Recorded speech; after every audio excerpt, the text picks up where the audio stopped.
आइए मैं आपको बताता हूँ एक इतनी बेहतरीन एक्सरसाइज जो आपके पूरे बॉडी को अलाइन करेगा, आपका स्पाइनल कॉलम, आपके हैमस्ट्रिंग, आपके स्पाइन मसल्स, पूरे ऑर्गन को अलाइन करेगा। कोई भी एक्सरसाइज करने से पहले अगर इंसान इस एक्सरसाइज को कर ले तो उसे एक्सीडेंट नहीं होगा। और इसे कैसे शुरुआत करते हैं वो अब मैं आपको बताता हूँ। इसको शुरुआत करने से पहले सबसे ज़रूरी है ब्रीदिंग मेडिटेशन, जो मैंने पिछले एपिसोड में आपको बता दिया था कि first align your skeleton, second align your spinal column and third align your six hormonal gland.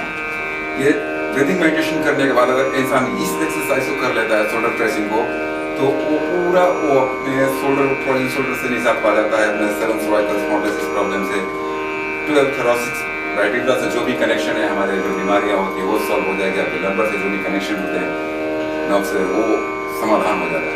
ये एक ऐसी एक्सरसाइज है जो बहुत से स्ट्रेचिंग को बहुत पीछे छोड़ जाता है, और इसको इंसान 4 वर्ष का बच्चा से लेके 80 वर्ष का बूढ़ा भी कर सकता है सपोर्ट के साथ में।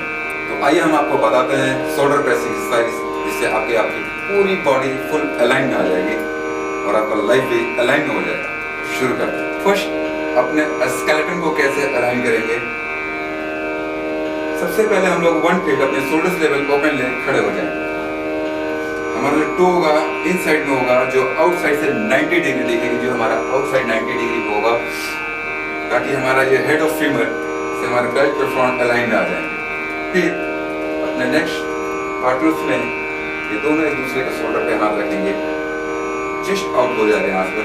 इसमें 2 ही जॉइंट्स काम करते हैं, head of femur and head of humour. ये दोनों बैक पीछे जाने के बाद बैक आर्च करते हैं। बैक आर्च करने के बाद आपका हेड ऑफ फीमर से हैमस्ट्रिंग पे स्ट्रेच आएगी, ये शोल्डर से थायरोसिस पे स्ट्रेच है, और एक दूसरे को प्रेस कर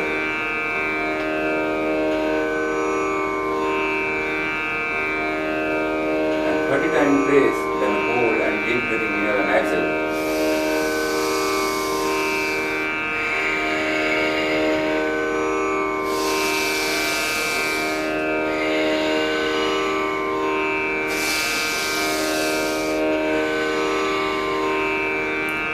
Then slow up, then center पे आ जाए।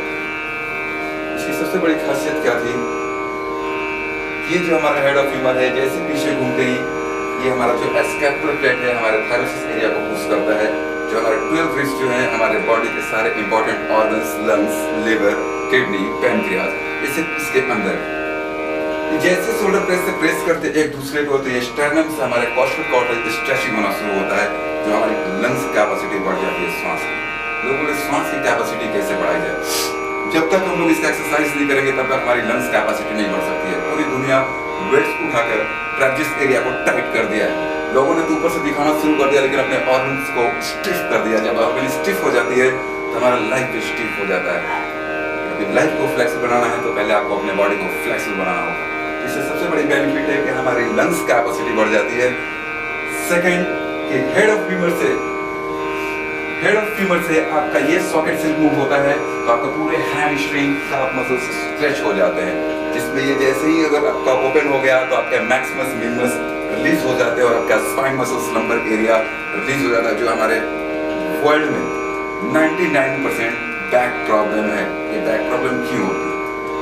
लोगों ने वजन को उठाया, पूरे हैमस्ट्रिंग को चॉकअप कर दिया, स्पाइन मसल्स को टाइट कर दिया, हमारे न्यूक्लियस फाइबर दब गए वहाँ पर, और वहाँ से नर्व्स के कॉर्ड ब्लॉक्स हो गए। जब कॉर्ड्स ब्लॉक हो गए, यहीं से पेन इंडिकेट शुरू होता है। बीमारी होती नहीं है, बीमारी हम लोगों ने बना दिया है, पाल लिया है। नहीं तो अगर आप बीमारी देखेंगे तो इस पृथ्वी पर जितने भी इंसान हैं उतनी बीमारियां हैं, किसी का मैच नहीं करता है बीमारी। तो ये वैसा एक्सरसाइज है जैसे हम इससे क्या क्या निजात पाएंगे इस एक्सरसाइज से। सबसे पहले कि हमारे जो समस्या आती है वृद्धावस्था में 40-45 के बाद सेट का प्रॉब्लम्स आ जाती है, सेट का प्रॉब्लम, नी प्रॉब्लम्स, लंबर प्रॉब्लम्स हो जाती है। फिर हमारे जितने भी 7 सर्वाइकल से कनेक्टेड शोल्डर प्रेसिंग से 7 से स्पॉन्डिलोसिस प्रॉब्लम्स आ जाती है, सो फ्रोजन शोल्डर्स प्रॉब्लम आ जाती है। तो क्या होता है कि जब सारे हमारे जो स्पाइनल कॉलम है जो एस नुमा है, जैसे एस नुमा, जैसे मैंने टर्न लिया, ये हमारा जो स्पाइनल कॉलम है ये एस नुमा है।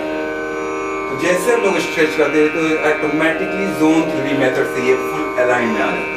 ये जब अलाइन में आएगा, तो मैंने इसे 100 का स्ट्रेचिंग किया, 100 का स्ट्रेचिंग किया, अगर इसमें इसने 199 वाली 1% का स्ट्रेचिंग में अगर टेंशन में प्रॉब्लम आ गई तो आपको ये 30 सेकंड से लेके 30 इयर्स के बीच में कोई ना कोई समस्या में डाल देगी और आप बोलेंगे कि इस समय मेरे को ये प्रॉब्लम हो गई। नहीं, एक्सीडेंट, एवरी फर्स्ट टाइम सच एक्सीडेंट, क्योंकि माँ के गर्भ से ही एक्सीडेंट शुरू होती है और वृद्धावस्था तक accident accident accident accident is मृत्यु। और जहाँ एक्सीडेंट नहीं हुआ जीवन है। तो रियल योग, साइंटिफिकली योग जो है वो सिर्फ आपको जीवन का ट्रैक दिखाती है। तो ये सोलर प्लेट से यही बेनिफिट है।